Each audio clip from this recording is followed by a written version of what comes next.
Hello, beautiful souls. It's Dr. Danny, physician astrologer. Let me know if you can hear me okay. I don't have an intro for you today because I couldn't get it to play.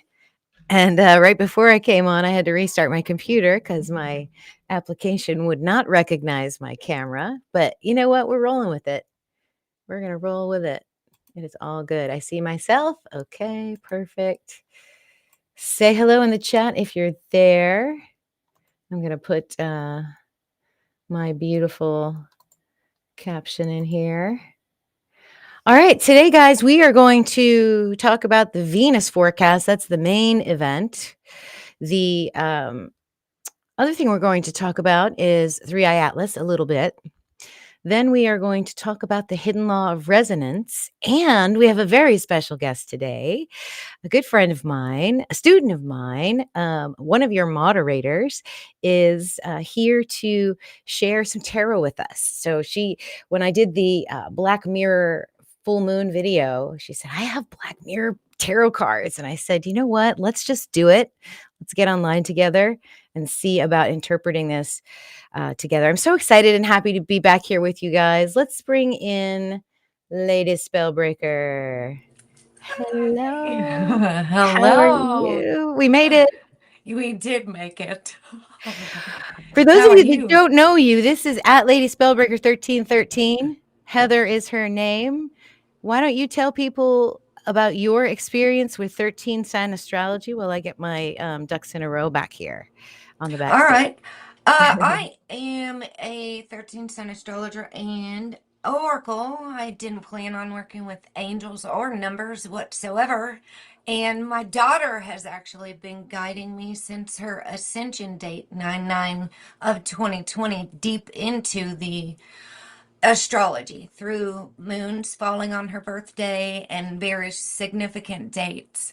Um, 13 sign astrology. I resisted at first because I have a Taurus tattoo on the top of my foot and I did not want to be an Aries at all. So, luckily, I found out later my progressed Taurus is still in, or my progressed sun is still in Taurus. So, it still can resonate with me later. But I resisted that probably 10 years ago, and I kind of like finally accepted it in 2019 and then dove really deep into it. And that's how I spiraled into all of this and meeting you. And I was doing all the charts on Astro app. I was Astro app Pro for a while, but then I ended up coming over to Prometheus now through Stellar Foundations. And All because right. I needed help with the aspects. I needed help with putting it all out. Like I was learning the houses and the signs and all the planets and everything. And then I just needed help and you put it all together for me. So Yeah, the aspects changes the entire story. It says Heather sounds a little distant. Let me bring you into the foreground a little bit. All right, let's see if that works. That way we are both the same. Yeah, you never know until you're live. All right, let me know how that is. Keep talking, my love. Keep talking. okay. Well, I dove in because I really, and it's a real kicker now because I made your last round that got Prometheus program. Um, and so I feel like I just really looked out because that sealed the deal for me to have that program too. And so I was like, I think I'm just going to jump in and expand. So here I am. And as much as I still want to practice, you have set up, I just want to tell you for a second, you set up like the Oh, perfect program for and laid it all out very nicely for anyone who dives deep and really studies and gives time to it. Can excel far and learn so much about their chart and reading others' charts too. So thank you. oh, thank you for saying that. And I appreciate the affirmation for sure. You know, when I was learning, all of the esoteric stuff was there. That was easy to access. It was well, how do I actually read? How do I find my voice? How do I speak what I feel without, having the confidence to do that? And I think that once you learn those aspects, once you learn how to read the transits, plus you combine everything together, and then you have a group of people that you trust that you can start speaking with, that just changes everything, I think. Yeah, absolutely. Very And so cool. I'm excited about the new round because I Mhm. actually had a lot of distractions and unbelievable things happening last round. So I can really focus and expand. I think it's a gift. I've told you this before, that's going to keep on giving because we learn more every time. We might have been distracted or didn't hear a part in the first round, that something will stick. That's why the repetitive is also very important for me. When we're learning, that's how we really get it into us Yep. and remember. Yeah, and every time I take you guys through it, I also expand and grow on my level. So yeah, what we're talking about, guys, is Stellar Foundation. So if you didn't know that, it's the big program, and this might sound a little bit like an infomercial because we are starting again on Monday. So everyone's really, really excited. If you haven't jumped in, Lori will throw some links. I've extended the early bird pricing through Monday. I don't know about any of you guys, but I have had literally like a tornado type Carrington event through my technical life in terms of being an astrologer. My computer went down and I can't access my Prometheus software, and I haven't been able to because the new computer has a hardware address that needs to confirm with the Prometheus server that I'm a user, and it can't do that because it's down. So I think by attrition over the next several months, when people's computers start passing away and you need new ones, those that are Prometheus users will have the same issue. But what we're using now, at least for Stellar Foundations, is we're going to I'm going to show you both options. There's two options you can use out there, and you can decide what you want to do. I have personally chosen to do Athens' new web-based software.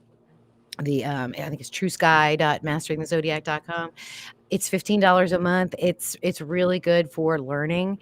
Astro app is also good. It's just a little bit clunky, for some of the smoother things that you want to do. If you want to spend time learning astrology, I like what Athens done. He's made it very, very easy. So yeah, cool. Were you able to stream to your channel too? Because I'm seeing Yes. paired. Okay, awesome. Yes, so Awesome. Good. Lori and Desiree are bumping back and forth because they're both moderators for my channel too. Very cool. Very So cool. it's awesome. Well, this is so good. I'm so excited and so grateful to be here. I haven't been live in a couple of weeks because I took the hint with my computer to sort of retreat a little bit, and I've been doing a lot of writing. I'm almost finished with the first draft of the Venus frequency, so that will be, stay tuned for that in a couple of months. Probably, hopefully, by the first of the year, we'll have that book ready to go. It's going to be twice as big as the Ophiuchus book. So I've been doing that. Then I've been studying this comet. I've been so going down, just spending time with people that are studying the 3I-ATLAS comet and getting their input and understanding about it so that I can share that with you guys. Yeah, very cool. All right. Well, we have 24 in the chat. So what do you say we get into it? I don't know. Usually when I would do these with Desiree, because she would also come on and do some tarot reading with me, we just kind of feel into the astrology, and whenever we wanted to ask the cards a question, we went ahead and we just did that. So no pressure. Like if you feel it and you're like, oh, I need to pull a card on that, you can do that. I'm totally fine with that.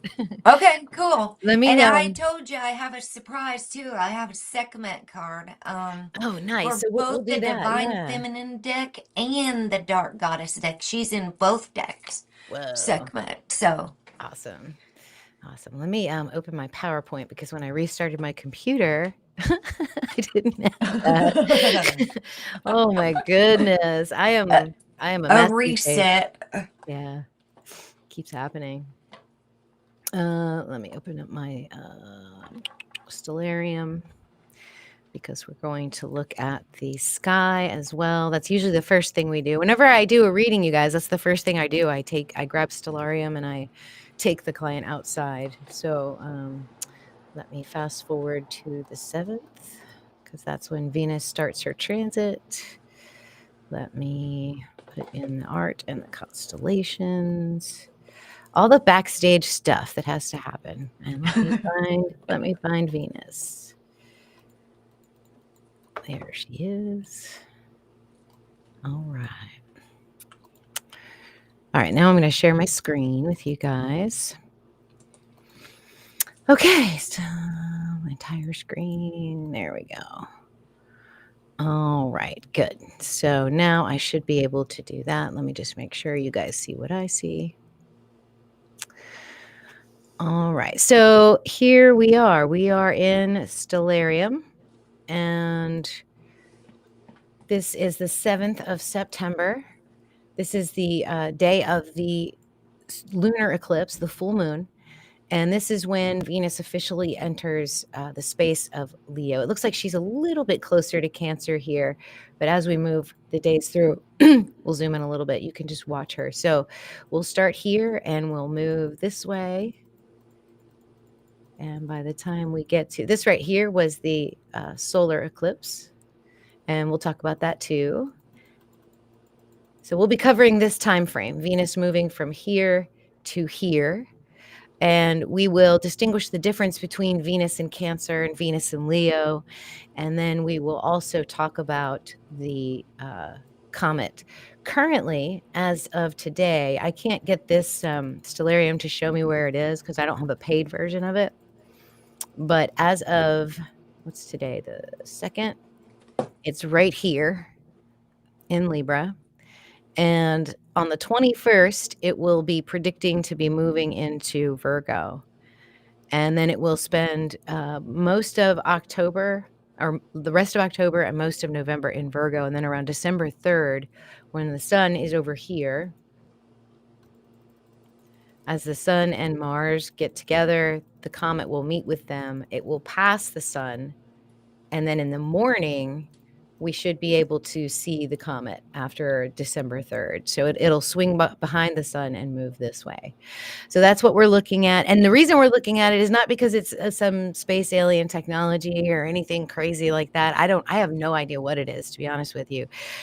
It seems like a very unusual hunk of space junk. It's literally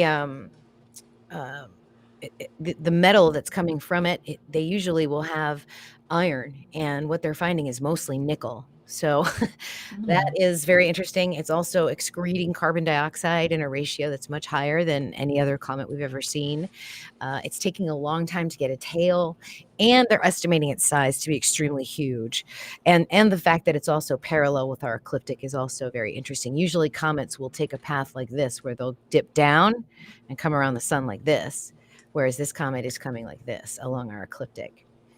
And Heather, what's so interesting to me, and I hope that you understand this, is that this comet started over here in the galactic center, and it's moving this way in a clockwise fashion. It's Right? going the way Dr. Danny goes. Right? It's doing the cosmic healer's journey. It's starting in the place of Scorpio, the first death, the descent, where the angels come down, and then now it's in the hall of Libra, and it's sort of weighing the karma. And so I thought it'd be very interesting to watch it in that way, to watch it as if it was a cosmic healer, a soul coming down to be embodied with us. Because once it gets into Virgo, this is the part of my cosmology where this is the gestation. Where you're being turned into a human by way of your mother's pregnancy. So Virgo embodies that energy, and it will spend some time through here, moving through the energy of Virgo. And then when we can see it again, it'll be reborn in Leo, which is the birth, the children, the innocent energy, right after making contact with Venus, the fertile soil. So that's the path I'm watching. That's why it's super interesting to me, not to scare anybody. There's no chance of it hitting Earth. There's no chance of it doing anything really awful to us or anything like that. Just a fun thing to watch and understand. Unfortunately, we can't see it with the naked eye. So there is a guy on YouTube called Dobsonian Power. Let me do this. I'm gonna stop sharing for a second, and then I'm going to open his channel. He might actually be live right now and watching the comet. So let's see. Let's go to my channel. And yeah, he's live right now. So let me go ahead and share again. Share entire screen. Here we go. Okay.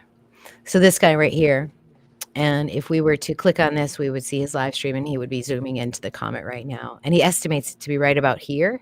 Like he'll only be out here for a little bit and then he zooms way in with his telescope and looks for it. It's very, very interesting to watch. So check out his channel. All right. I think I'm going to go ahead and open up the PowerPoint and we'll get into it. Unless you have any thoughts about this comet, what do you think about it? I think it's really interesting that I was actually taking notes on what you said it was made out of, metal and iron, because there's Metal, some yeah. magical stuff happening and I'm just trying to figure it all out. There really is some, higher timelines are coming into fruition. I've been so blessed this summer with, new subscribers and new channel members and a lot of new clients. And even on the doctor front, I'm moving things around so that they're a little bit better. So I agree with you. It feels good to me. I don't know. What do you guys think in the chat? Let us know if you are, if you're feeling good about this commentary energy or if you're nervous about it. All right, so here we go. This is the Venus forecast, the legend of Sekhmet, and the hidden law of resonance. So we have our special guest, Lady Spellbreaker. All right, this should be fun. So we'll go through these topics and we'll jump in and out. And maybe after we talk about Sekhmet, we can pull a few cards with your with the cards that you brought. All right. Cool. All right, let's think about Venus and Leo a little bit. So this is where Venus will be on a chart. We'll see her move from here to here during the transit. And this is where we'll see her in the sky. So I'm going to grab my notes here. All right, so Venus in Leo is the flame that does not flicker. She is the steady burn of devotion. She is the radiant heart that insists on being seen. In this constellation, Venus becomes the muse draped in sunlight, the lover who turns attention into art. Here she becomes sovereign. She claims her creative fire not to compete, but to illuminate. Venus in Leo does not dim because it is her nature to shine. So for those of you tapped into the Venus energy and the Venus flow, you're going to notice a very big shift around this full moon as we move from Cancer to Leo. We're being called into our own royal chambers. Venus in Leo teaches that love is a form of radiance and that pleasure is a sacred performance of the soul. She shows that beauty is not just how something looks, but how something makes us feel. She reminds us that being adored is not vanity. It is medicine when offered through the open palms of self-worth. So this transition from Cancer to Leo is a shift from sanctuary to celebration. In Cancer, Venus learned to feel and to protect. In Leo, she learns to express and to reveal. No longer content to be hidden as a private refuge, she becomes the temple itself. She wants to be celebrated, not to feed her ego, but because she knows celebration is a form of devotion. So this is also for all of you, Venus in Leo, in the real sky. When she enters a room, she carries her own spotlight. Her gift is not only her presence, but the way she makes others feel more alive simply by standing in her orbit. This Venus creates through drama, color, music, and movement. She loves like a poem written in fire.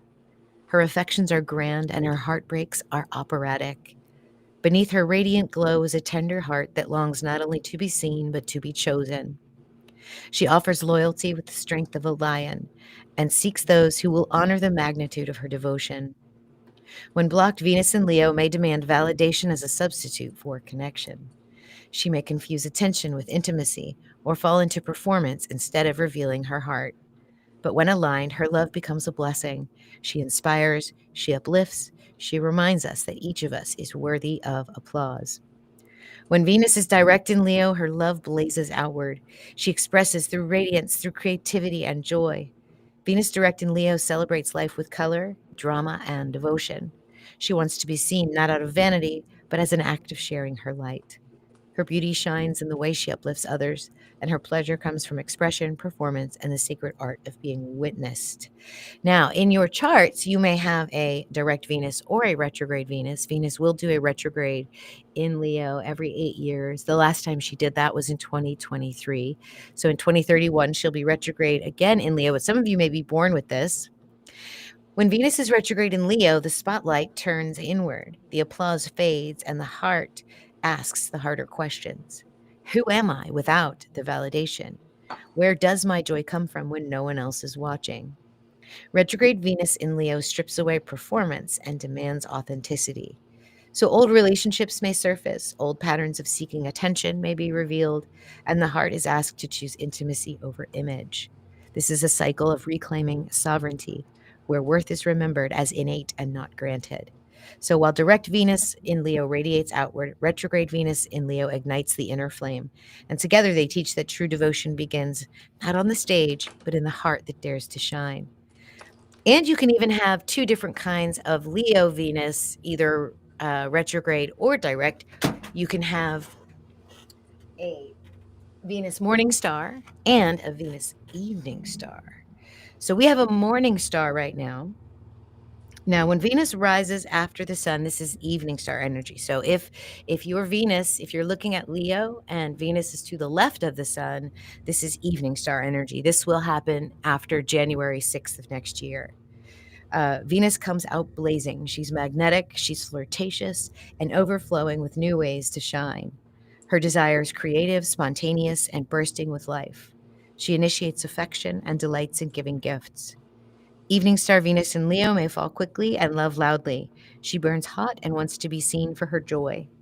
Now, when Venus rises before the sun, which is what we have right now, this is a morning star. This Venus has weathered love's shadows and emerged with deeper presence. Her light is golden and warm rather than blinding. She still shines, but it is an earned glow touched by wisdom. This Venus desires reciprocity and seeks creative expression with the soul. She is generous, but no longer performative. She carries the stories of what she has lived. Both expressions are divine. Evening star Venus opens the stage, morning star Venus writes the play. One dazzles and the other deepens.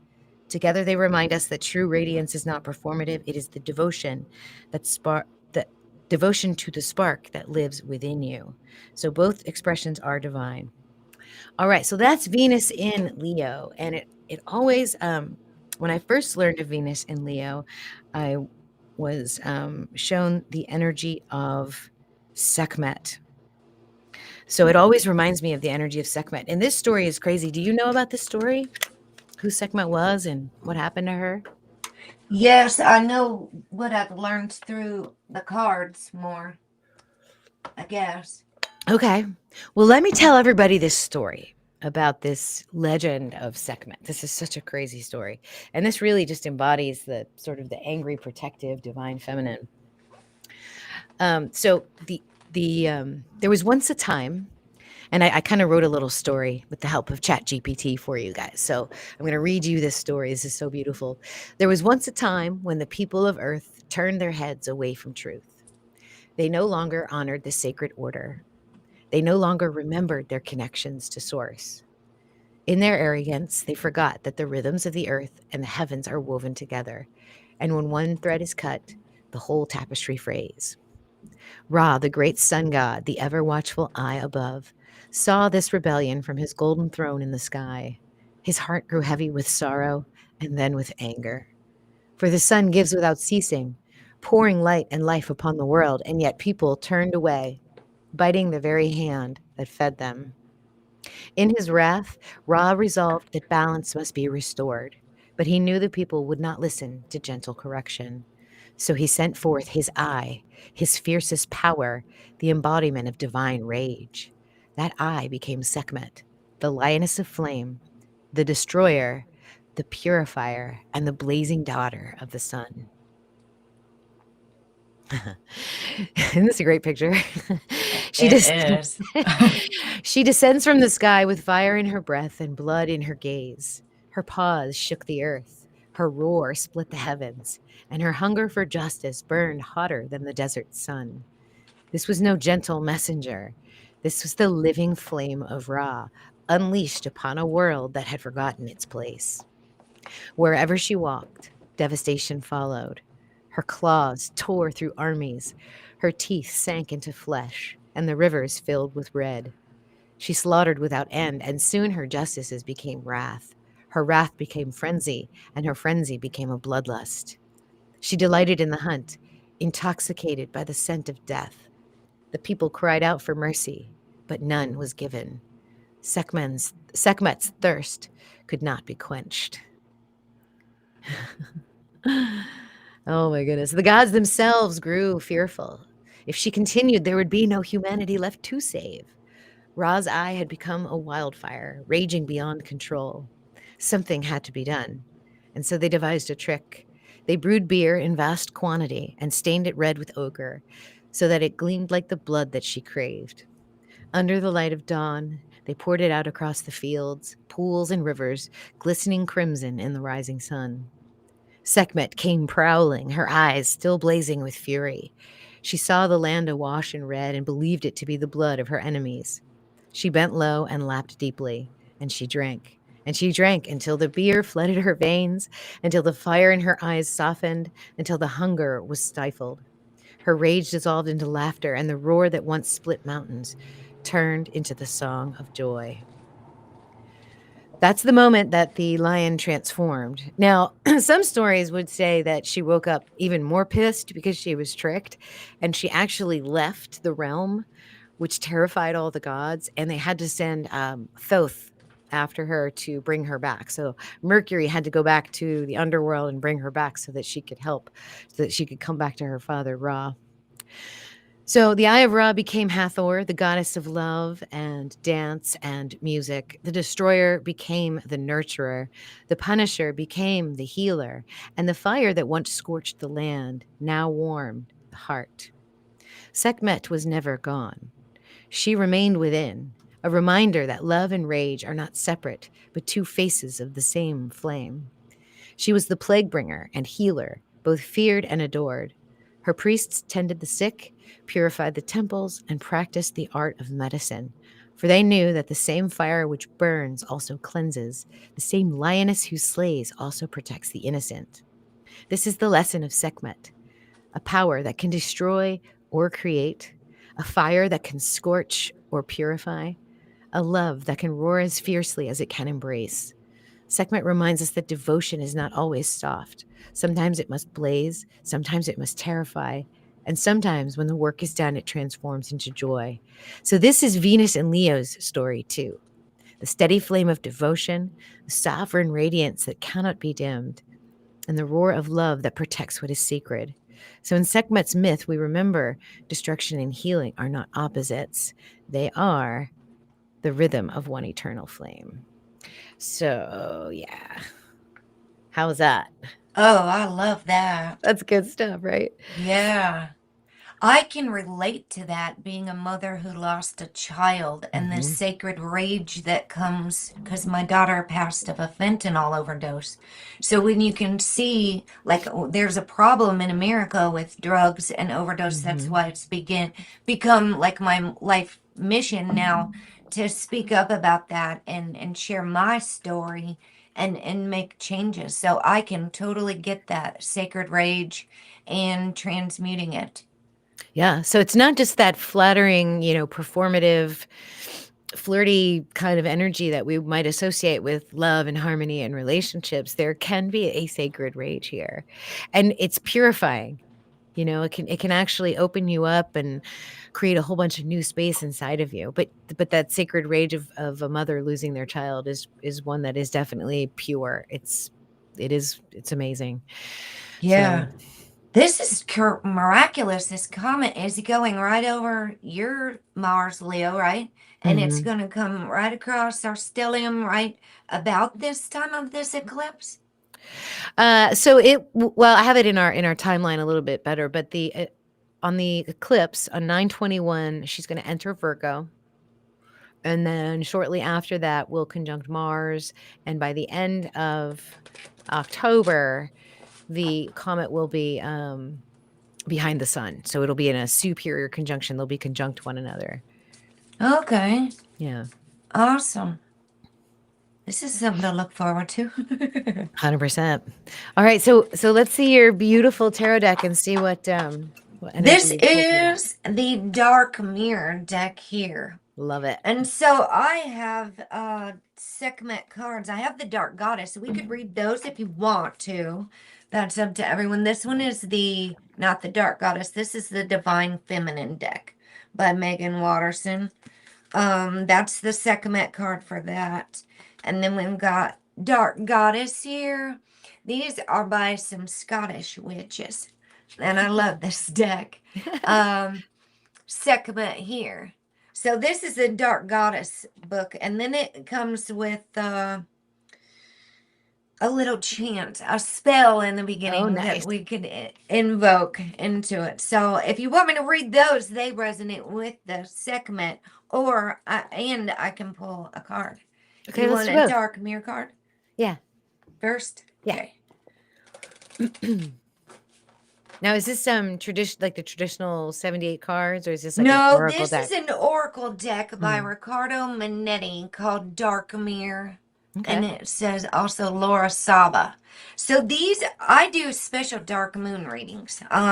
I do a full moon, I do the new moon, the full moon, and then a dark moon to face some things and release before we rest and reset and start the new lunar cycle.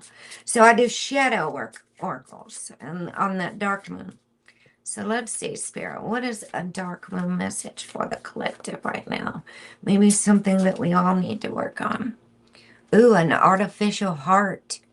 Now, Whoa. these could be the scarier looking cards. If you see this girl, she's actually got like a hook charm coming up over her. These are dark mirror cards, as I said. These aren't always the messages that we want to hear or the things even about ourselves that we want to admit, like our our darker parts. So let's see what number this is. 12. The artificial heart. Boy, there's going to be some transforming going on with this energy anyway, with the Sekhmet energy. That was all about transforming that Right? range. All right, so artificial heart says it goes with the new moon phase. The stage is bargain. If I don't feel the warmth of the sun, will I blame the sun or myself? Is the question we ask. The visual seed says a female figure, an android or a robot, with cyber lines traveling over the skin like gentle spiders. A black choker of feminine servitude and jade eyes of futuristic indifference. The sentence says building oneself to specifications, steeling oneself to adversity, dreaming of electric sheeps. Ooh, that sounds very Electric Uranian. sheeps. Yeah. Okay. Going dark. Once upon a time, it was a time of flying monkeys. Someone journeyed to a place that wasn't Kansas in order to gain a heart. Oh, such a charming old fashioned fairy tale. A new heart ought to be Mm. on the internet now and be delivered in a couple of days with a brand new shiny instruction manual. It works too. It gets the job done. It's not a job of feelings. It's scripted, like a job of numbers. Actually, it feels like a trade off. We find refuge in the rational mind, which in turn gives us back the illusion of control. But we still feel.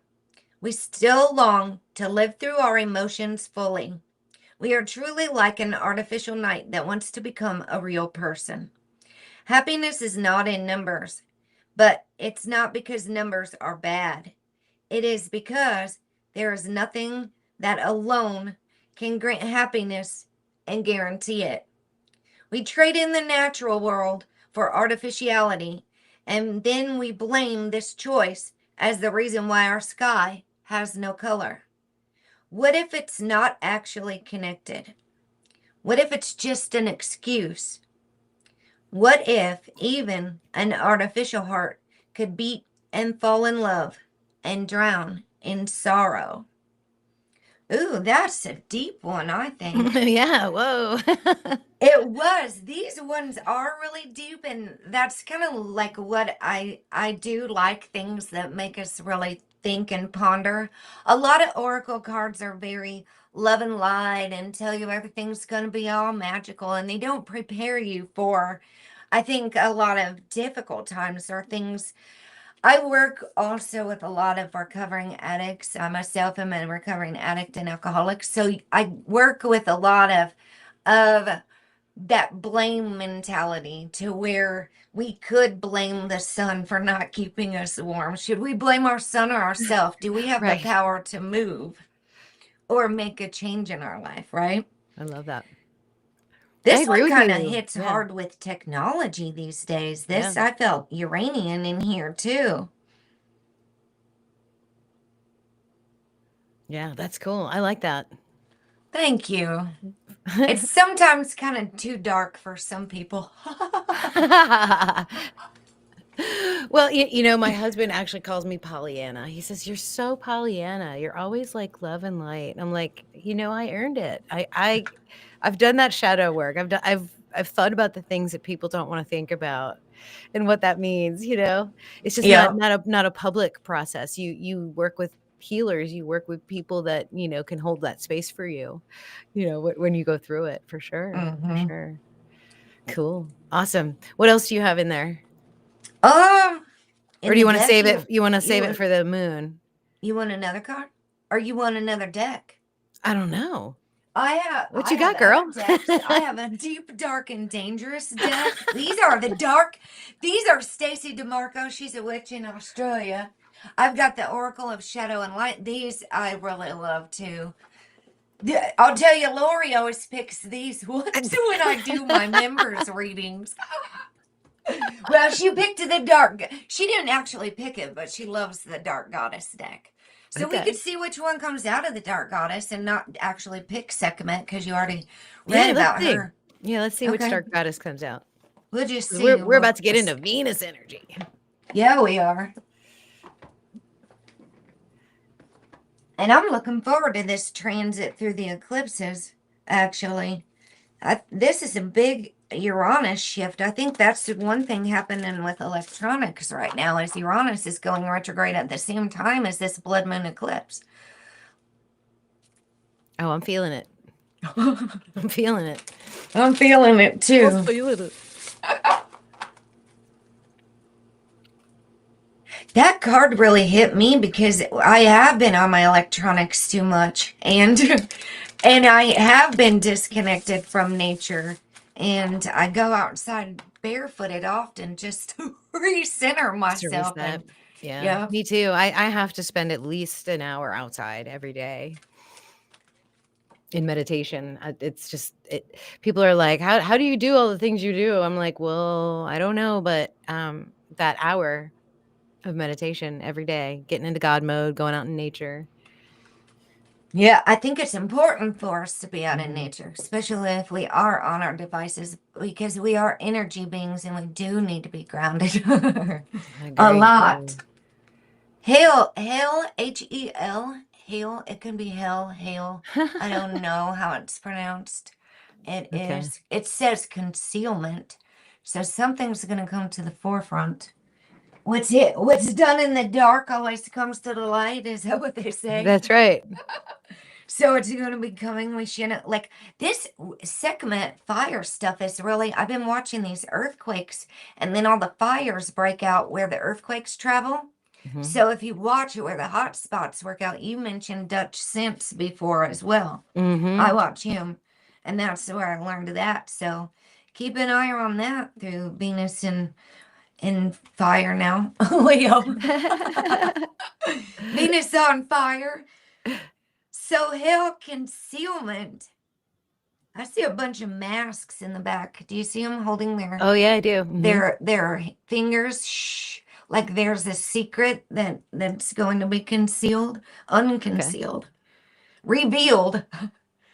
Out with the old, make room for new. It's sad, but something all must do. From out of the closet, make a stance. No need to hide. Now take a chance. Oh, it's But poetic. It's iambic pentameter. it is by the power of the dark goddess in me, protection in place, blessed be. And these are witches. These are spells. Oh, Yes. okay. Okay. Yeah. So this is a spell book. I've got several of their decks. I love them. The dark goddess guidance says it's not easy to be imprisoned within this toxic space you've created around you, is it? You've been in this place for so long, now you've forgotten how you even got to be this way. Disruption Changes and stress in your earlier years have taken their toll, and you find it hard to part with anything of yours, whether it's of value or not. A closet clutterer you have become. This almost makes me giggly sometimes when they say things just raw and real. Causing much anxiety as you try in vain to let go of anything that has become a security blanket for you. Oh, we're learning how to let go of things too, huh? Hell has come to help you understand that less is best. Hell warns you of addiction to consuming unhealthy substances and a habit of overspending. Oh, that one I do struggle with. For it will not fill the emptiness you feel inside. She reminds you to be bold, let go, and make some space for the new energies that are wishing to enter your life right now for the better. The dark goddess's foresight says, time for spring clean. Get rid of any clutter and energize your home. Open windows and let in the fresh air. Don't keep anything you don't want simply because you feel you should, just to please others. Only you know what it is you are hiding. Take steps to overcome anything that is not allowing you to feel free. Hell revealed is the archetypal hoarder. I almost said this sounds like hoarder energy. If Yeah. we're over collecting and not wanting to let go, and that's a big thing we do on the dark moons is releasing not just mental things, but things we could clean our closet. We could get rid of old clothes, then we can buy new ones. That way, we're not constantly buying new things and not recycling out the Right. other, and then we Right. become the hoarder. Hell had authority over 9 worlds, administering board and lodging to those sent to her, including those who die of sickness and old age. This black and white mistress of the underworld liked to accumulate the chattels of those who were sent to her, hoarding this wealth and telling none should anyone wish to steal from her. Oh, wow. She must have had Ophiuchus. If would you say Neptune and Ophiuchus brings in the lowly and tries to help them? Is that what it's Yes, saying? I would say. Neptune's always trying to help the lowly. Yes, This reminds me of Black absolutely. Moon Lilith a little bit. Or are all the goddesses dark in that deck? Yeah, there. It's a dark goddess deck. Okay. So interesting. Okay. Yeah, and Black Moon Lilith is actually conjunct this comet too, right now.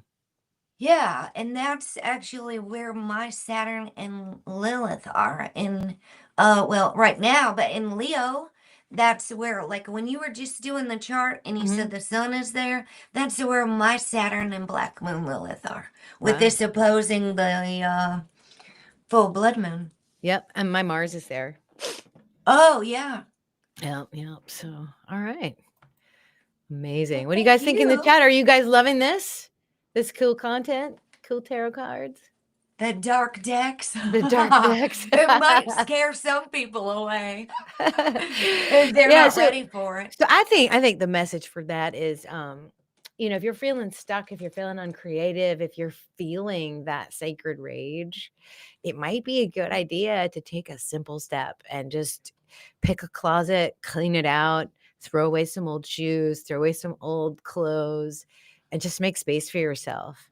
And just that one action is literally telling the universe that you want to allow new energy in. So I love both of those for that. And I think that that's what this comet is doing too. It's probably bringing in chaos, a little bit of chaos, so that you can see what needs to be cleared and cleaned up and swept away.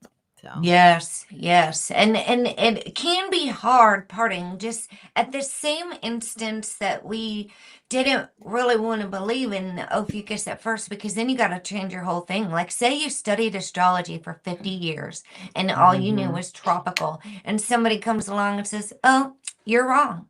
I'm sorry, but you're wrong." And you're like, "No, I've been doing this for 50 years and I'm fixed and I'm not going to change." And this is what it's saying.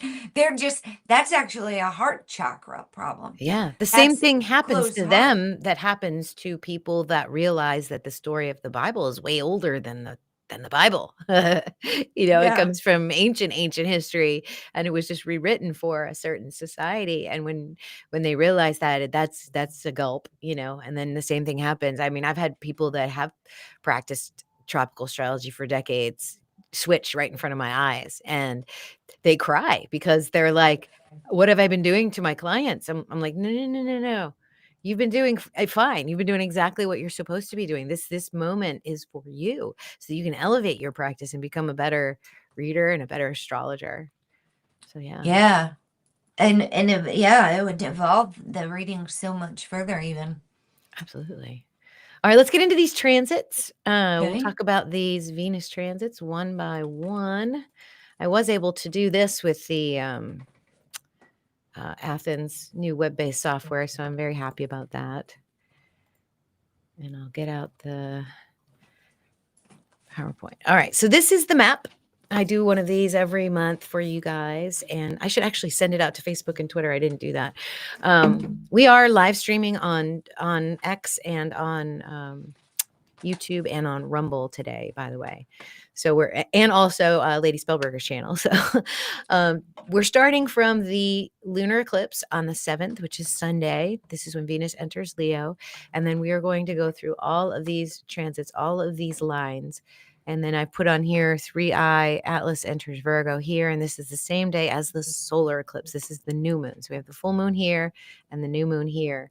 And then we'll look a little bit further into the future to figure out this information. But once we get to this moon, I'm going to stop and we're going to look at the solar eclipse chart. And maybe that'll be another opportunity to throw some cards around. We'll already be looking into the after we get through the lunar eclipse.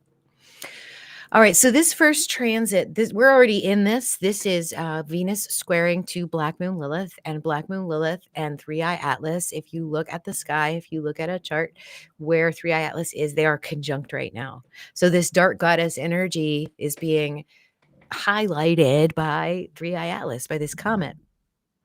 This is going to last until the 15th. So we get this for about another week or so, and we're right in the middle of it. And in the wake of this lunar eclipse and there's the roar we've been talking about, the Black Moon Lilith in Libra conjunct 3I-ATLAS. This is not a gentle opening. This doesn't feel like an easy step into Leo. The step into Cancer wasn't easy, and the step into Leo isn't easy. Plus, we have Uranus retrograde. And so we have this cosmic other, this messenger from beyond. And so while Lilith demands truth, together they confront Venus with a question. Will your love rise courageously, or will pride and shadow hold it back? So it feels like an initiation in sovereignty, asking us to face that wild within and to honor its power.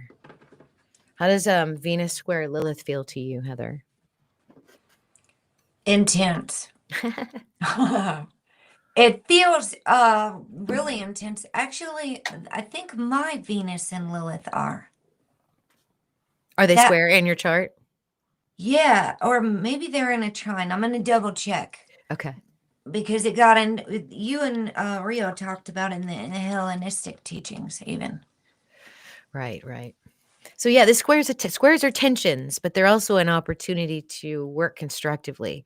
And any square with Venus, you guys, isn't really like a square like with Pluto or Saturn. It's more of an obstacle to flow. So imagine the smoke from a candle. If you've just blown out the candle and the wick is still smoking, you see that stream of white smoke. If you were to put your hand over top of that stream, you're not going to stop the smoke. It's just going to go around your hand. It's going to flow around your hand. And this is how Venus does it. This is how Venus moves around obstacles. So if there's some obstacle to truth, some obstacle to authenticity, then this is the time to figure out how to flow around it with your divine feminine dark banished energy. So the next transit lasts from the 11th. We're going to pick this up on Thursday, and you'll notice that my transit lines are long. Normally, a sextile might be a 1 to 3 degree orb of separation. However, for Venus transits, I use a larger orb, 6 to 9%, or 9 degrees, because it's a subtle energy. So you want to be aware of it, and you want to feel into it as soon as you can. And sometimes this is not even enough time. Sometimes you feel it even sooner. And what's coming for us, this is a nice aspect. This is Venus sextiling Mars in Virgo. So as we get into Leo in the next couple of days and we get used to this fiery energy, Venus is going to reach out to Mars in Virgo. The fire of Leo finding the grounding in Virgo's sacred service. Sekhmet, once pacified, transforms her ferocity into devotion and protection. So passion isn't lost, but it's redirected into meaningful work. Remember, Mars in Virgo can be a fussy energy because Mars wants to do everything perfectly. He wants to do it just right. And if you have the right guidance to Mars through your Venus energy, this can work really, really nice together. You just have to know what you want. And so I think the Venus square Black Moon Lilith is kind of a cleaning house kind of energy. The cards sort of told us that. And so now you get to decide, what do you want? What do you desire? What lights your fire? And this Mars sextile will help you. So the desire can become a ritual. It's a softened polarity of the masculine and feminine, harmonizing them into purpose. Creativity can take form here. And it is a reminder that fierce love needs a vessel in order to sustain its flame. So, how do you feel about that one? That feels fiery to me. It It feels feels nice, right? like we are setting this stage, absolutely cleaning up and clearing out. And that could be not just your closets, that could be people in your life too that aren't on your level, that are might be hindering your growth, so to speak. Right. I was just listening to an astrologer that I follow. I don't know if you guys know who he is. It's the KRS channel. He's been on forever. He's an Indian Mm-hmm. astrologer, but the way that he describes his charts is he's just so lovely to listen to. And he was drawing a comparison between buying certain things for yourself and how it activates wealth and status in your chart. So, for example, if you have a crappy watch on your wrist and it's, beat up and it's broken in certain spots, but it still tells time and you're still wearing it, by changing that watch to something just a little bit better, you're going to activate other sectors of your chart, relationship sector, wealth sector. Like you might get new opportunities just by changing those little things. And so I think this is the story that we're weaving. It's also people too, right? that would relate Yeah. that relationship energy. Yep. So when you do something like cleaning out your closet or throwing away your old shoes or getting into those dark spaces and clearing out the clutter, your vibration changes and that reverberates externally. And so you just doing that and empowering yourself may actually rub people the wrong way. Yeah, and it'll make you realize like your worth. Like if you're just settling, you see like, oh, this is fine. I'll just settle for Right, this. right. Then we're not knowing our worth. And I think that is like a Venus in Leo energy because you would be stepping into your confidence. And I Yep. couldn't help thinking of you saying Leo as the wildfire about the fires. Aries Uh-huh. is an explosion. Uh-huh. And so that's what the Sekhmet fire sounded like to me, a wildfire. Yes, it is A, a a, while. It burns hot and fast, yeah. and it's very destructive. Yeah. So, and it's very powerful. So it can be channeled. It can be channeled constructively here.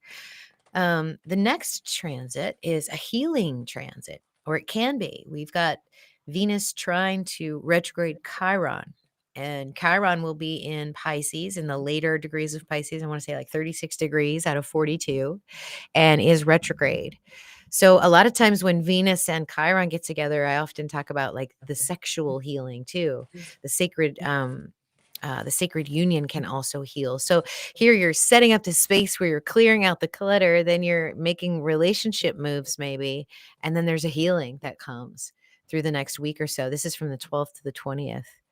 So this is Venus's radiance meets the wounded healer, right? Chiron in Pisces calls up the collective wounds of loss, sacrifice, and illusion. And the trine opens a flow where love and vulnerability bring mending. Sekhmet's myth reminds us that the destruction and healing are inseparable. Her roar tears down what is false so that wholeness may return. This is a moment to open the heart to forgiveness and to allow passion to dissolve into compassion. Yes. That So that sounds beautiful. yeah, that sacred rage becoming vulnerability and becoming a healing energy.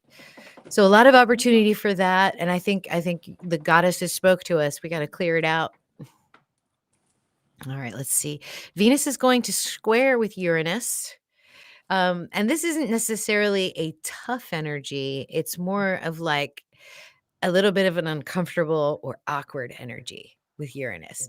Both of these planets are strange when you look at them in the solar system.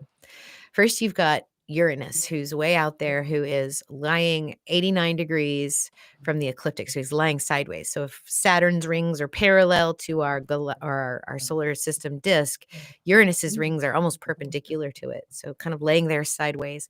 And then Venus has almost a perfectly circular orbit, which is weird in astromechanics, and rotates or spins retrograde backwards.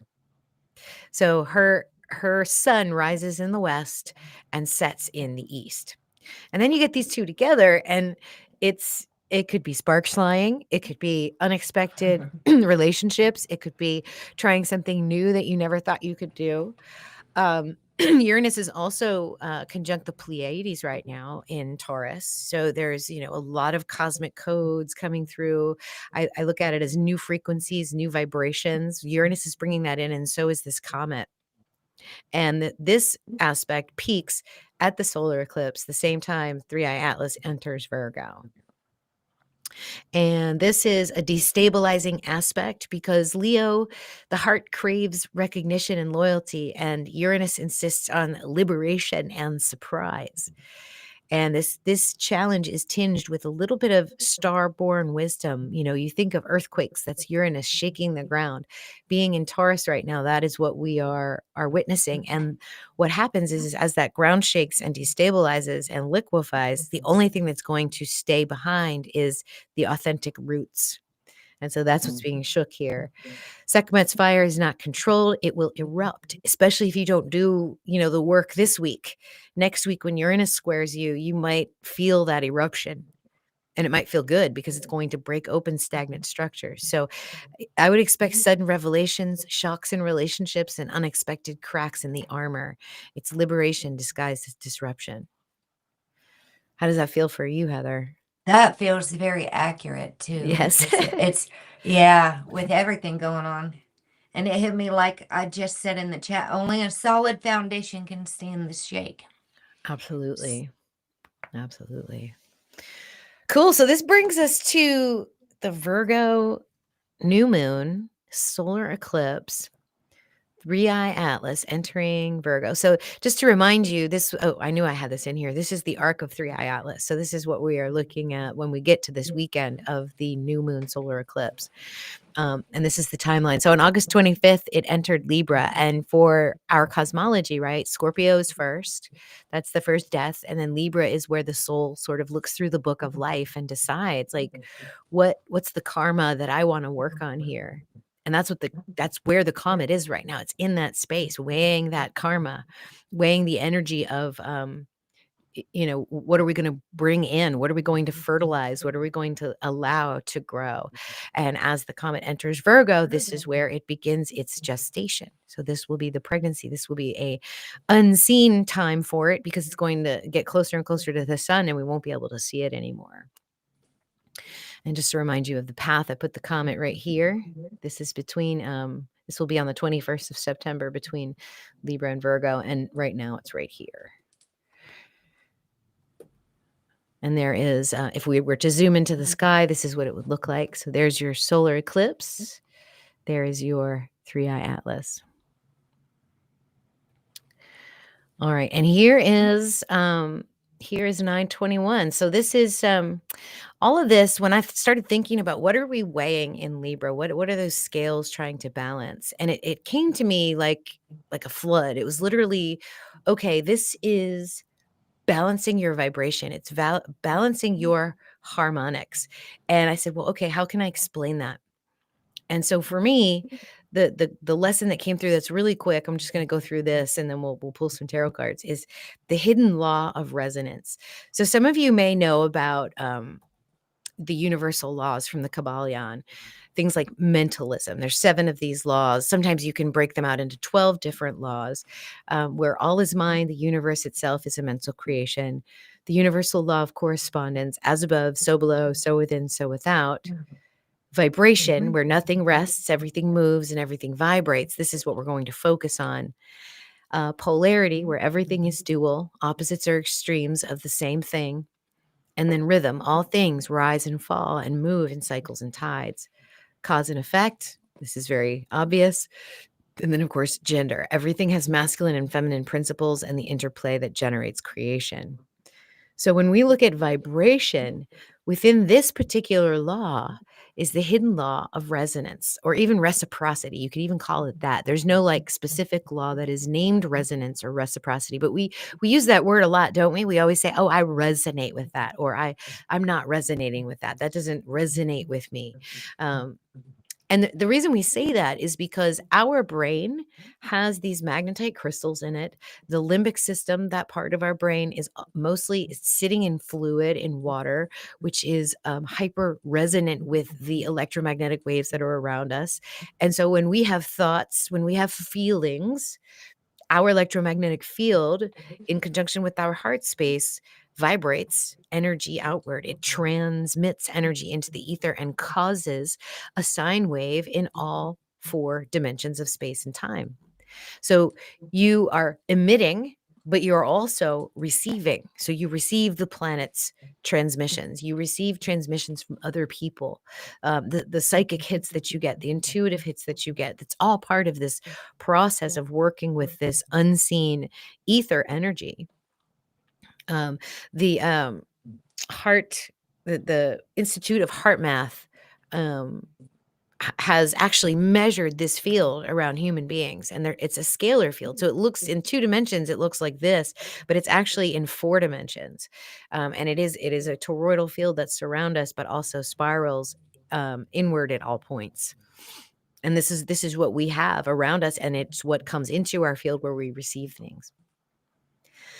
And so there's three kinds of waves. You learn this in physics and mathematics. So I'm just going to bring to you a little bit of my knowledge of physics and mathematics to help you understand, how do you resonate or unresonate with a frequency? How does this law actually work? And so when we're doing these transits for you and we're saying, okay, here's an energy where cleaning out the closet is really good. Here's an energy where sexual healing might really benefit you. Here's an energy where you're going to feel challenged. You actually have three choices. You have constructive interference with those new waves that are coming into your field. You can have complete destructive interference where it doesn't affect you at all, or you can have partial destructive interference where you allow some chaos to enter the field. You're basically cleaning the slate. So resonance is complete destructive interference. In other words, you can understand astrology and understand your own code, and you can walk through complete flow and complete alignment without the full moon bothering you, without Mercury retrograde bothering you, because your mind is clear, your heart is clear, and you create a field around you that completely inhibits any disrupting resonance. And that's what harmonic resonance looks like. So people that, can go through life in the flow, completely tapped in at all times, we're all working on this. This would be the ideal, although none of these need to be judged, because if you don't want to just sort of be content all the time, because there is truly a fine line between content and boredom, no? Like you need a little spice in your life, I would say. You can harmonize with the constructive interference. You can amplify the energy coming in for you. So let's say a really, really good frequency is coming through, like Venus conjunct Jupiter, conjunct star Sirius. Who doesn't want all of the beautiful blessings that are coming through when those two were conjunct? So you amplify it. You tune your brain into the frequencies of Venus and of Jupiter and of star Sirius, and you allow them to. It's kind of like when soldiers march across the bridge at a perfect cadence. And when they do that, the bridge starts to vibrate and it starts to really shake up and down, and they can actually break a bridge and destroy it just by walking across that. That's what this energy is, where you can do constructive interference with what's coming to you. And then, of course, there's the partial destructive interference. And this is more of like the unconscious sort of going with it. Like, I have no idea what's going on, but I'm cool with chaos and I can be creative. There's a time and a place for this as well. So sometimes when, like, for example, when we went on our road trip back in May, I literally like tuned out of everything. I mean, I just focused into stellar foundations, but I left the world behind, and I just kind of focused in and let whatever needed to come through, and whatever needed to come in, and whatever chaos developed from that, I used it to my advantage, and that chaos can be very, very useful at times. So there's three ways. And this to me is that hidden law of resonance where, yeah, they'll tell you about vibration and they'll tell you about frequency, but how do you actually do that? And it's done through conscious alignment of your thoughts and your emotions. So I just wanted to go into that with you guys, and then let's maybe do a tarot card break because we've covered a lot of energy, and I want to look at some really interesting aspects coming at the end of the month, and then we'll be done with that part. All right. So what do you think about Guess that? what? The law of Yeah, resonance. Does that make sense? that does make a lot of sense. It absolutely does. And especially with so much energy putting in, like I did do a post on Facebook and said, how's everybody feeling with the eclipse energy? How's everybody doing? And Right. so when you open that door to say, how's everybody doing to the world all at once, you get to see what they're feeling. Lori said she'll let me know after it's over. And another person said, not good, everyone's fighting. So I guess it really would come down to what energy are you resonating with in your life right now? What Mhm. is unresolved that you haven't been facing? Because if you have been facing your stuff, you're probably going to be getting blessings pouring in instead of lessons. It depends. A lot of people haven't done their shadow work. Some people did not hop on the boat, the bus, they missed the train. They don't want to join. They want nothing to do with it. They want to drink it all away, sweep it under the rug, and pretend like it's not happening. And so the turning a blind eye is not working anymore. And so it depends where you're at in your life, I guess, if you've done your work or not. Right, right. Lori Guess said what she just could. happened when I What? was shuffling, though? I was kind of just lightly shuffling while you were going over this energy, Uh-huh. and the Eclipse mermaids at the bottom of the deck on the shadows of Oracle and Light. Oh wow, the Eclipse mermaid. Yeah, so I think I want to read her. I think she's calling our name. What do you guys I think think? you should read that one for sure. Yeah, a powerful energy shift, she Ooh. says. And I do love this deck. It's one of my favorites. I used this one for Lori the other day for our members. I do private readings for my level 2 members. I have different levels of members. And so the ones who are $3.99 get a free oracle every month. Cool. So the Eclipse mermaid, she's under the blood moon, I see.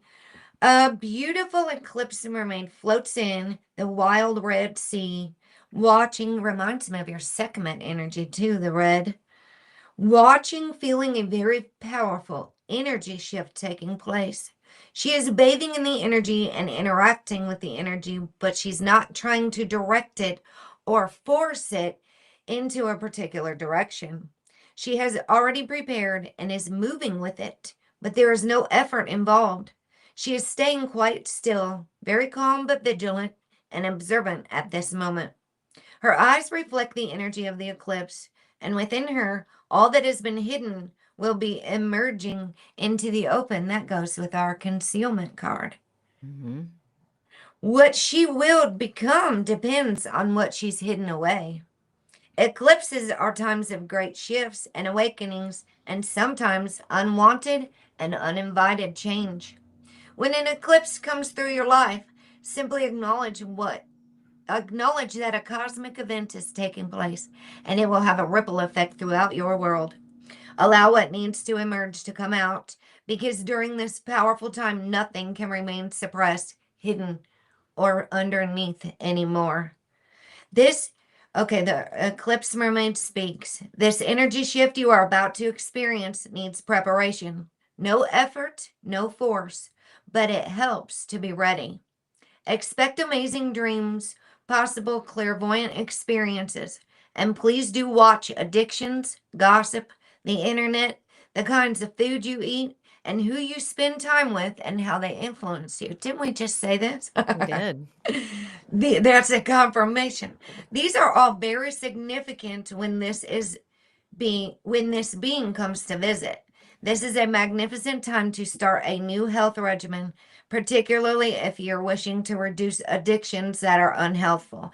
This could be anything. It could be unhealthy eating. It could be unhealthy amounts of time on electronics. It could be we could become addicted to anything, shopping, sex. It's not just drugs or alcohol.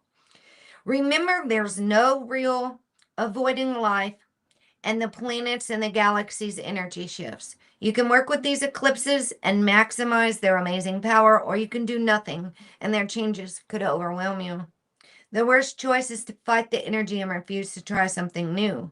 What will you choose as your own personal eclipse approaches? And this is the last part. A deeply emotional, energetic shift akin to that of a powerful full eclipse is taking place in your life. There could be revelations, scandals, and truths being told too at this time. You may feel the urge to change what you eat, how you look and dress, how you express yourself, what classes you take, who you hang out with, and what you thought you wanted to do with your life. If you are on the path, your own soul path, everything that takes place will be good and right. You just said this. Even if it's disruptive. If you have not placed your feet on the path, this time may feel more disruptive, tumultuous, and surprising. Any change at this time will bring you closer to who you truly are. It's up to each of us to choose how we move through an eclipse. Only one thing is certain: resistance is futile. So you gotta keep moving. I love this card too. Yeah. Wow. There's That a lot of hit deep energy everything here we in just this. said. Yeah. Everything, literally. Yeah, It's so spooky when it those cards come confirmed through it. like Spirit that. said, I mean, yep, it's like you were right. gives me chills.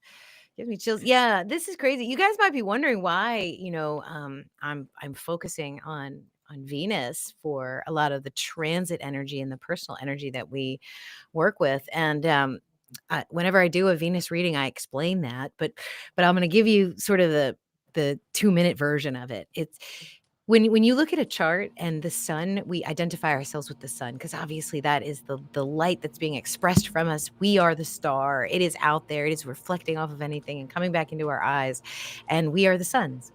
But it is the light of spirit that you're emitting. That's third dimensional light. That's sun energy. Venus, on the other hand, is this fourth density, fourth dimensional light that you can't see.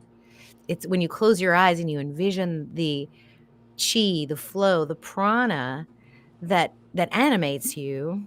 This is Venus energy. This is the co creation or the commingling of matter and spirit at the same time. That's Venus together. That is that flow of energy. And so it doesn't surprise me that these cards are pulling up sort of the accurate lesson that we all need in order to navigate this time. So you guys are getting like the reading of a lifetime right here. Telling you Well, what. thanks. This is coming from both of us. We just put this all together. That's the modern magicians. That's right. That's right. That's what modern magicians do. Good. Cool. Awesome. Thank you for that. Anything else you want to think about with that one? You're welcome. No, you got more to share? I do. I do. Okay. Well, I got another deck we can do later. All right, cool. We will. We will. Because I'm going to show you this. There's going to be a yod, a phoenix yod. I want to talk about the phoenix angle in a little bit. Was it you that pointed me to or was it Lady Rocks? There's another lady. I think it was Lady Rock. She showed me the phoenix angle. Yeah, it wasn't Or the me golden because I angle, learned yeah. from Lori. No. But thank you. All right. So Venus transits continued. So let's see. Did we look at that chart? Did I look at that? No, here it is. Okay. So, yeah, we did already look at that. Just wanted to show you where the comment was. Okay. So the next transit that we're going to consider is after this new moon. So we're a whole new lunation. We're sort of letting it all go. We're doing the healing. We're moving into this new gestation of this comet. We've let all that go. This is the shift. This is where you're going to feel that lunar energy take a pivot point, and things should calm down just a little bit, right? For at least for the Venus energy, we have Venus conjunct the South Node and opposing the North Node. Excuse me, meaning that she is in the same place that the Sun was just a few days ago for these eclipses. Okay. So this is karmic energy. When we hit the nodes, we're talking about karma. The south node is the lessons we're learning, the comfort zone, where we come from, what we're really, really good at. And then the opposition to the north node, which is where we're going, we're looking at our destiny. And so after the eclipse, Venus enters this karmic confrontation, meeting the south node in Leo, holding the weight of past cycles of pride, drama, and loyalty. Across the sky, the North Node in Aquarius is pulling us towards the collective vision and liberation. And this opposition asks us to release the need to perform for love and to step into love that serves the future. So, like Sekhmet, pacified and transformed into Hathor, we are called to transmute excess into joy and fury into devotion. So, if you're following the Sekhmet journey of Venus through Leo, you can see how this first half is sort of the rage part of it, the purifying. And then the moon, the eclipse, is going to pull us into a more pacified energy of our destiny. How does that feel, Heather? That feels beautiful. I know, right? That's gonna be some good energy. The It next is. yeah, this next one is, my new research, and, if you guys come to the, ISAA launch event on September 27th, I'm gonna do a presentation, about a 45-minute presentation on the golden phoenix angle and where it comes from and why I'm using it, and it's a new angle. Nobody in astrology is using it, and it's based on geometry. It's based on the frequency and the numeric code behind the Venus cycles. And Venus is going to be doing a Phoenix to both Pluto and Chiron retrograde. And I have a chart here. So this is what this looks like. Let me pull out my pen here. Actually, I probably don't need my pen, but just in case. Here it is, Pluto conjunct Moon, and then Chiron over here in Pisces, and then Venus conjunct the South Node, making two Phoenix angles to some very intense planets. So first she was trying to Chiron before the new moon, and now afterwards, as she gets into the eclipse space that the sun was just in, she's making this 137.5 degree angle. And the reason this angle is so special, I'm just going to digress for a second, is because if you take this section, this partial arc of the circle and this partial arc of the circle, and you create a ratio, you get precisely 137.5 degrees, which is the fine structure constant. So it's the golden ratio, which is 1.618, which is the ratio between these two lengths in a circle, which is pi, creating the fine structure constant. This to me is literally the code of how we create matter, how energy turns into matter. So we have two of these angles. We have this could be a synchronicity. This could be a shock to the system. Pluto is purifying. Pluto is purification sounds nice, but it often comes with destruction. Like if you're boiling water to purify it, you're killing the bacteria in there, removing them because they're not serving you. And then Chiron is healing. It's our wounds, it's our sore spots, it's our vulnerability, but it's also our greatness. And so anytime you got a double phoenix angle like this, you're going to have the planet in between the square of the other two planets. So what is Chiron and Pluto in a square? Do you want to take a stab at that, Heather, what that might feel like? Ooh, that'll probably be extra intense, being that both Chiron and Eris are retrograde right there. And That's right. I I don't have feel Eris on this like, chart, but yeah, Eris is right here. You're right. yeah, I think they're both that I think that's going to bring a lot of things that absolutely need to be healed, but in a loving way. Okay. I think with the Eris, I've kind of taken a special interest in this Chiron Eris conjunction as well because they're both retrograde too, Right. and so that might be bringing up things like I said that people don't want to face that they might have been running from, but now's the time because it's going to bring in healing. And so I think that transformative energy comes through there with Pluto, healing that wound. Yeah, and I think we have to surrender to it because if we look at Pluto and the other aspects Pluto's undergoing at the moment, you've got the sextile to Neptune and you've got the trine to Uranus. So this is a long-standing configuration in the sky that, you know, Pluto and Neptune, everyone has this in their chart. That's how old this aspect is. Like it's 30 Uh-huh. years old because they move so slowly. Um, so this sextile is surrendering to transformation. This is surrendering to metamorphosis. If you bring in Uranus, because Uranus metamorphosizes. And then the support here is a liberating purification. So the OGs in the sky are supporting this. So it feels supported, like you said. And then I also see this trine here with North Node, Jupiter, and the Black Moon Lilith, right? They're supporting the expansion of that which has been banished. It's now time to bring that dark side of yourself forward, the part that you kept in the dark because you didn't think anybody would actually love it. It's time to bring it out. And I think, Yeah. yeah, No more shame. I think that's what it is. We would hide things because we feel shame. That I come down to that's why people lie because they're ashamed. They don't want to tell people their dark secrets. They that's don't right. want to tell people about their skeletons in the closet and No, stuff. no, but when they So, do, they're like, "Whoa, I didn't know my people." right. Well, and me, an abuse survivor. So then when you get around people who start opening up and say, "Hey, I went through that too," then you can get rid of the shame and say, "You know what? You're not alone. We're together and we can get through this." Right. I mean, so many people have been through the same kind of energy that it's stunning. The same patterns, when you see a lot of people and you talk to a lot of people either in the clinical capacity or, you do readings for people, you start to see these patterns that come up for people. It's very, very interesting. Yeah.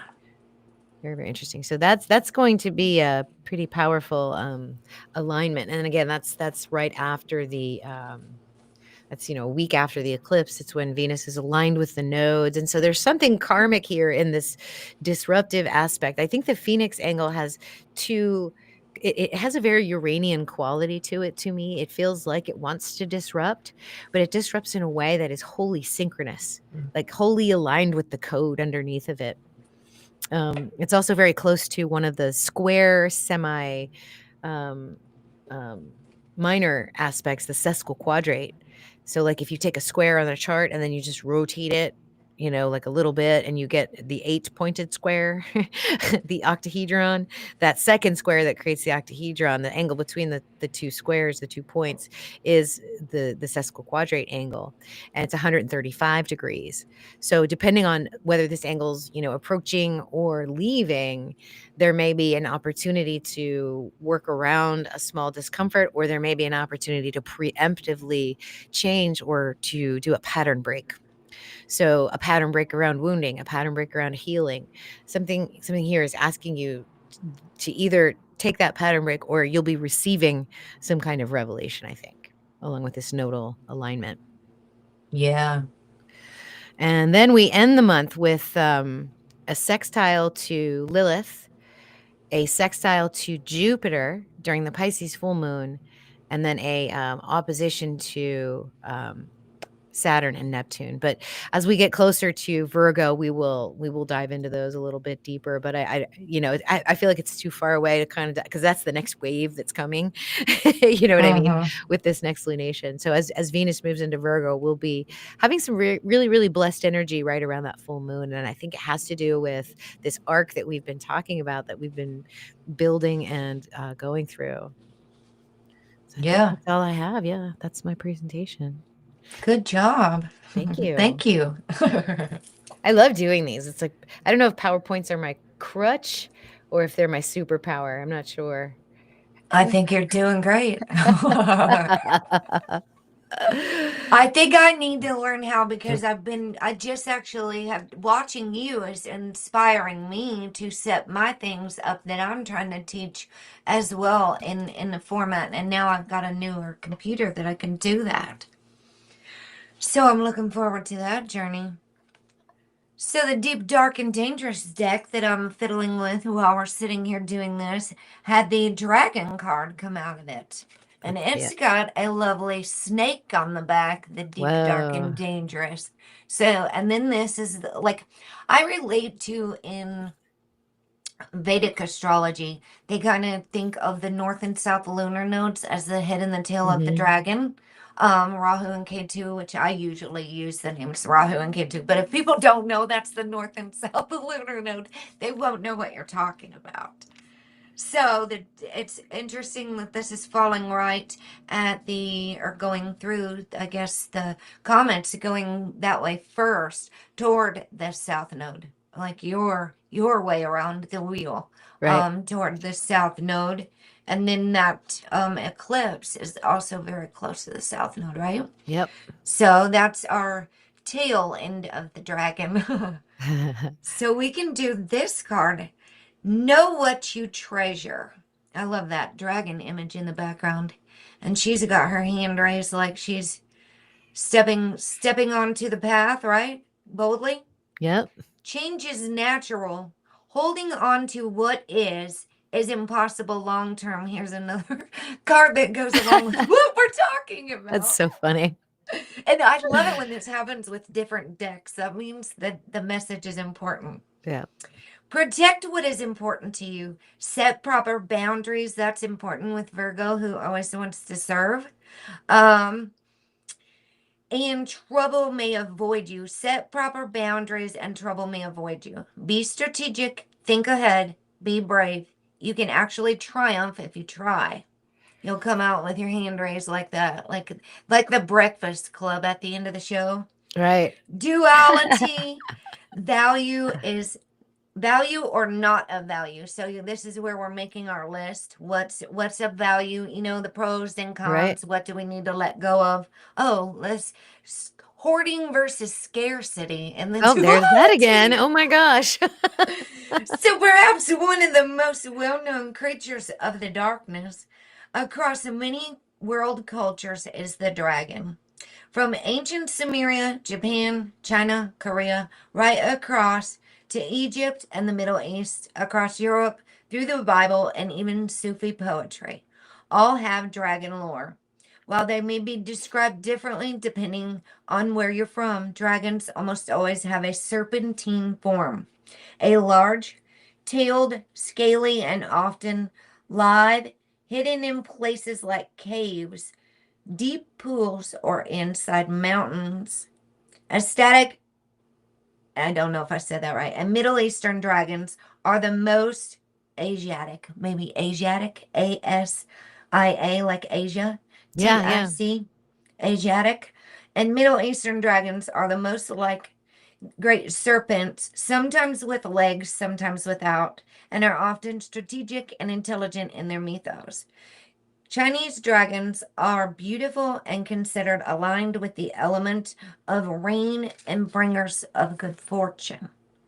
The European dragon is most often winged, can breathe fire or spit venom, and has been the target of heroes who kill them in order to win a prize, overcome something, complete a given task, or recover or steal the dragon's hoard or of treasure.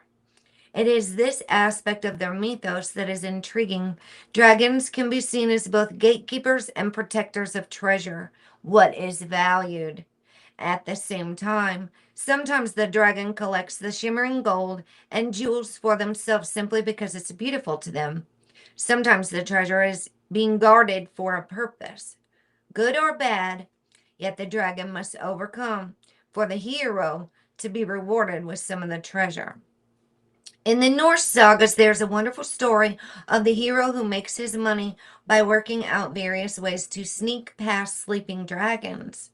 In the English saga Beowulf, a slave steals a single cup of the dragon's hoard, and the dragon knows if it's being and the dragon knows of it and begins to raise the city around it.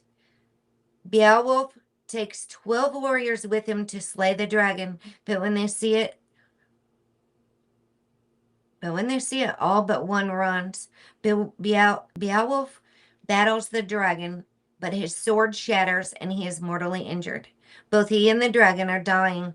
He tells the one warrior who stayed that he must bury the majority of the dragon's treasure, lest the cowardly soldiers come back to claim it. He and the dragon die, both without the precious treasure.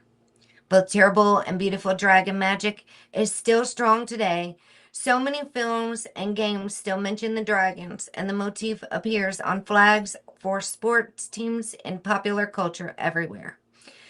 More likely now than ever, dragons are increasingly seen as benevolent, intelligent, and often wronged by humans.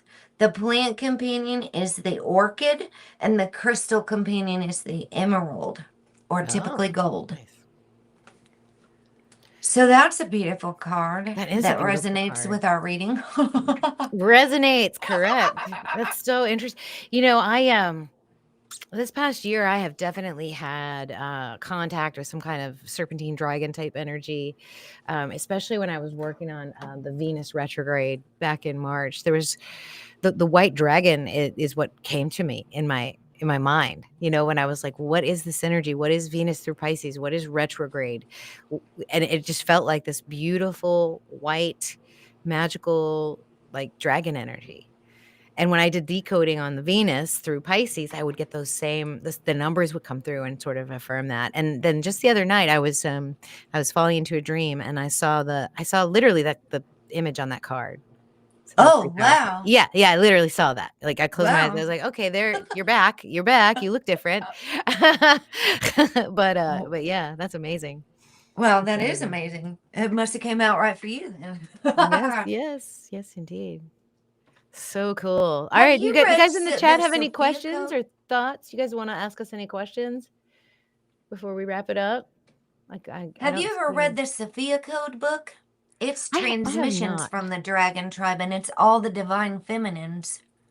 It's by a girl named Kiara. It's the Sophia Code, and it's like all of the feminines who were, lots of them went through something. Like Isis is in there, Mary Magdalene. Um, I don't want to say Hathor's in there, but not Sekhmet. There's like 7 transmissions, white buffalo women, and they all transformed through something. But she was of the dragon tribe. She's a trafficking survivor, the woman, and so when she would dissociate, she started writing like and the dragons came to her. It's a really good book. I thought you might be interested. That just Amazing. reminded me of that when you said you had the dragon visions. Yeah, when I first, decided to switch my jobs, this was, like, almost 2 years ago, I was laying down for meditation and, like, a white snake was on my chest, like, just a baby white snake, and I could feel its weight on me, I could feel its cool skin, and it, like, licked my face with its little tongue, and it had, like, these, red eyes and gold, patterns in the white, and over the course of, like, the last year and a half or so, it's kind of grown. I feel like it's some kind of I don't know, some kind of energy that I'm working with that's developing. Super interesting. That's super cool. Yeah. Alright, looks like I'm hoping everybody. my visions and dreams are going to come back more clearly soon. I think when we experience something very traumatic, it can do a glitch in our brain. Like Oh, the yeah. loss of my daughter, it was just a few years ago. So my brain is still healing. It's actually 5 years on 9/9. So my dreams have been like sporadic, like not Mhm. as clear. And I'm trying to get things to calm in my life so my dreams will come back. They come and go. Yeah, I wish that my dreams were more frequent and more often, but they are sadly not. I think all of Yeah. my chat is coming to your restream too. Do you see my Nightbot? I do. I see your It's on my Nightbot. channel. I think somehow because we're meshed, all of our chat is merged together That's because I was okay. confused. That's pretty cool. That's pretty It cool. is. Nightbot. I have Nightbot set up on mine to drop links of things Oh, we I don't use even all the know what time. that is. I don't even know Uh, what that is. it's a bot that you can set up and it'll drop links for you that you can turn off and have on timers and stuff. Oh, no way. Like if you Hmm. have a special episode that you're gonna do, you can have it drop like whatever. If you have a link to go somewhere, you can set up your Nightbot that way. Okay, because I was like, Nightbot's pretty nice. Keeps I set him up. I use them this messaging. morning. I made him be nice. So you can make him say nasty things too, huh? You could if you wanted to. Yeah, read bot heard. There we go. Okay, I did not know that this bot was a thing, so I need to check out this bot. Yeah, it's easy to set up. You just connect it to your channel, make a Nightbot a moderator, and then And he'll and how do you he find it? can You just search him in YouTube? yeah, well, don't not on YouTube, go to the Nightbot website. And then it'll give you a link and open your YouTube channel and say make a Nightbot a moderator. Oh, So you wow. don't have to look it up through. If anybody has a Nightbot channel on YouTube, it's probably not really Nightbot. So Yeah, people are just friending them and making them their moderator out of randomness. yeah. And there's another one called Stream Elements. I kind of had them working together because you can actually have one say something that will trigger the other one. Oh my So gosh. like if Stream Elements said, you are actually set up in my Nightbot. So I've told Lori, who's a moderator, if we want to drop Dr. Danny's channel, you can just type in DANI and it'll drop your channel because I've already got it set up. So it's a trigger word. Oh, You can how put them cool is on that? timers or use trigger words. That is so cool. Yeah, so they're helpful little bots. I noticed you started putting Nightbot on the screen. Yeah, I've just put everybody up there. Well, this was Awesome. wonderful. Thank you so much for Yes, thank having you me for on here. coming. Yeah, you're getting to the next level here, so we wanted to get you in front of the spotlight and Thank work you. with some astrology and all that good stuff. And I'm so excited that you're going to participate again in the Stellar Foundations round because I think, seeing you come through from the first time you went through to this time, it's going to be a little bit more different. You're sort of taking on as a I don't know, as a part elder in the tribe, helping other Yeah. people along because we've had a few sign up. We've had about 6 or 7 sign up for this round. So we'll have some new faces. It should be pretty good. I'm excited. I'm excited. Yay. I Yeah, need to I'm gonna figure out what actually I'm gonna do re-go. for my outro. I'm not sure what to do because the video I was trying to play didn't work. Let me Thank see. you, Uranus retrograde.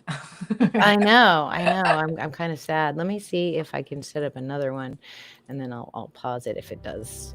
Oh, this one's playing. Okay, because people always throw an ad at the end, and so it'll cut off when we're talking to each other and saying goodbye to everybody. So we do a little outro. Yeah, I can't hear you no more. Your mic went out. You can't hear me? Oh, now I can. That was weird. I know. We better go before we break. Yeah. It's been such a good show. I don't wanna end it on a sour note. So, all right, y'all. Thank you so much for coming and holding such a beautiful space for both of us to bring our magic to the coming 2 weeks where we're going from this full moon lunar eclipse to the solar eclipse on the 21st.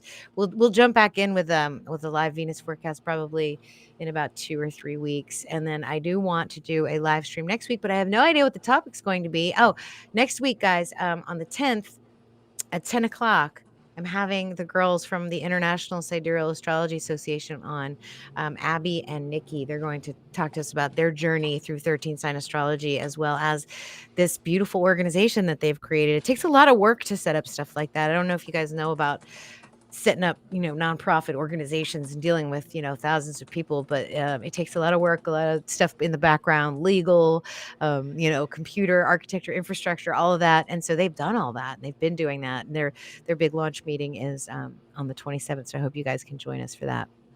And join us next Wednesday for a conversation with them so we can learn a little bit more about them before we do the meeting. So all right, you guys. I'll see you soon on the next live stream. Thank you so much, Heather, for being Thank here with me. I you really so appreciate much. you. You can just hang up whenever you're ready. I'm going to play the outro so these guys have a little time to process everything and say goodbye. And Bye. we'll see y'all next time. All right. Let me turn us off.